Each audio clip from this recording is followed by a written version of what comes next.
Life isn't just about passing on your genes. We can leave behind much more than just DNA.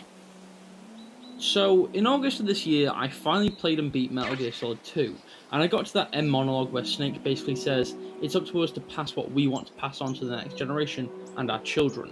And this really got me thinking, what games do I want to pass on to my kids?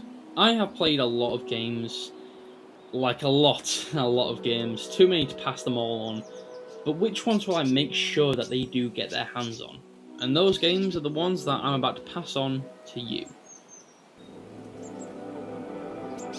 So while we're on topic of it, let's talk about Metal Gear Solid 2. The Metal Gear Solid series is one my kids are going to be able to experience for sure, but the one I want to pass on the most is the second and the third, but I'm only going to talk about the second one today. Now obviously I want them to play the whole series, but I want them to play Sons of Liberty the most, because this game, no exaggeration, changed my life. The game's great with its visuals and presentation, and it was innovative as hell, but it was the story that really made the game the masterpiece that it is. A secret deep state society of people controlling America from behind the scenes, sleeper agent twin brothers, and of course, an evil AI. At the time, this was the definition of how video games could tell stories. It took the dangers of news online and how getting it from just one person who probably has their own beliefs could block you from forming your own opinion. And that today is one of the biggest issues that is currently going on in the world. So many people forming their opinions from what they just hear from someone else online. It's not their opinion, it's just what they've regurgitated. But this game came out 24 years ago. It was truly ahead of its time. It's not my favourite Metal Gear game, but it is an incredible one and should be held up there with the greats.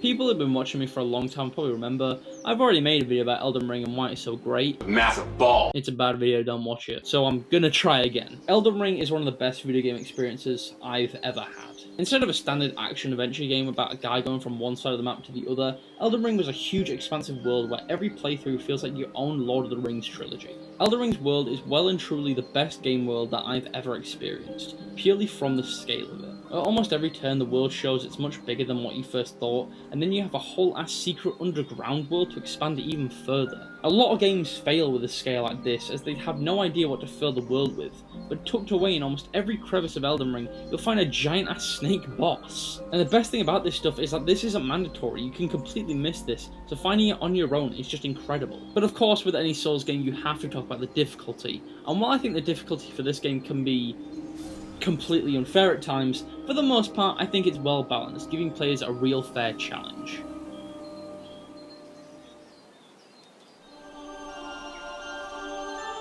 Now I know in the Elden Ring bit I just talked about how I don't really like basic ass adventure games where you go from one side of a big map to another because they're really repetitive and boring, but God of War is not like all those other games. While it follows the same structure of giving you an overall goal to get to the highest mountain in all the 9 realms, God of War keeps the whole game interesting with an incredible world and character building, as well as an amazing combat system to keep you interested. We see a lot more of Kratos' calm side in this game, and while of course he does do some crazy shit, it's not compared to the old Kratos. Now, to a lot of people, this was a very bad idea, but in my opinion, I think it grounds him a lot more and makes him an actually interesting and compelling character.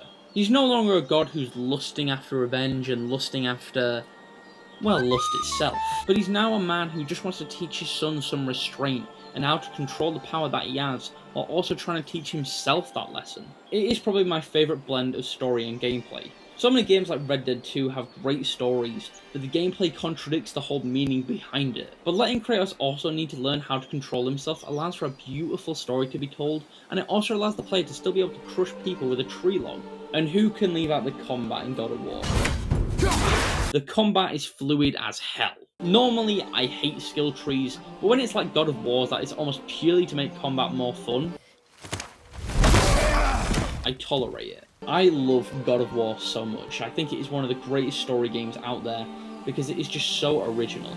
Yes, obviously it's inspired by stuff like The Last of Us, but I think it takes those tropes and improves them tenfold.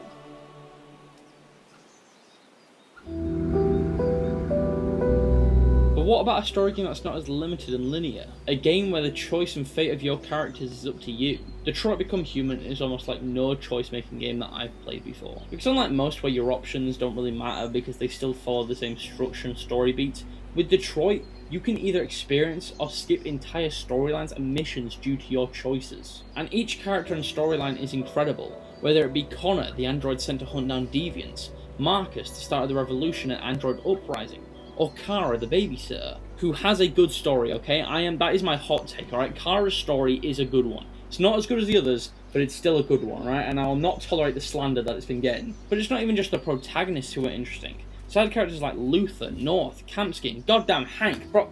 I love Hank so much. And fuck Quantic Dream for making me have to watch his suicide to get the plot for this shit, right? That was fucked up. The game grapples with the concept of free will and choice by making every decision you make have an outcome. And what I love the most is there's no inherent bad options, there's just different outcomes. At the end of the day, you're making choices with what you think is going to help your characters the most. And I love that. It's just an incredible game that truly could not fit in any other medium than a video game.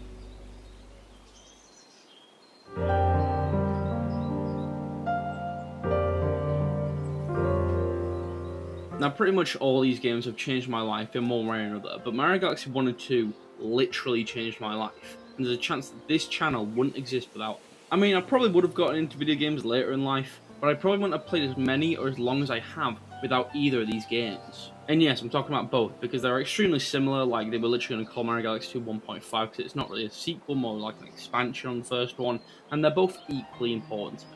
3D Mario games must prioritise level design to keep each level interesting, because otherwise the levels tend to blend in together with only a few standout ones. But Mario Galaxy throws millions of ideas at you. It'll throw one idea, then throw another, and then bring them together to make an incredible idea and experience. It'll do this over and over again, hundreds of times, and this will be the first level alone. And while Mario Galaxy is a very linear game, it's also extremely experimental. You can fling yourself across planets and get caught in multiple planets' gravitational pulls. At the flick of a switch, the game will turn to 3D to 2D in a very fluid way. No two levels ever feel identical to one another. And by far, this game has my favourite adaptation of space. Space is shown a lot in media and just art in general, but I don't think any of them have captured the sense of it better than Mario Galaxy. Because a lot of them like to make them feel very lived in, like there's hundreds of different planets with millions of different civilizations, but Mario Galaxy doesn't do that. And while in Mario Galaxy, yes, the planets are filled with like enemies and stuff, a lot of space in the game is very lonely.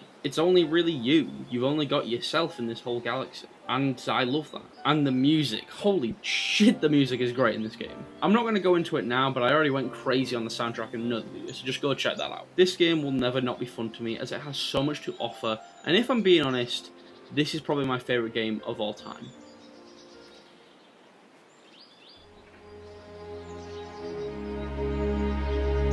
Now, these games aren't necessarily my favourite games of all time, but they are games that I've wanted to gush about for a long time, and are extremely important to me. I feel like they're some of the best video games, and just pieces of art and media in general.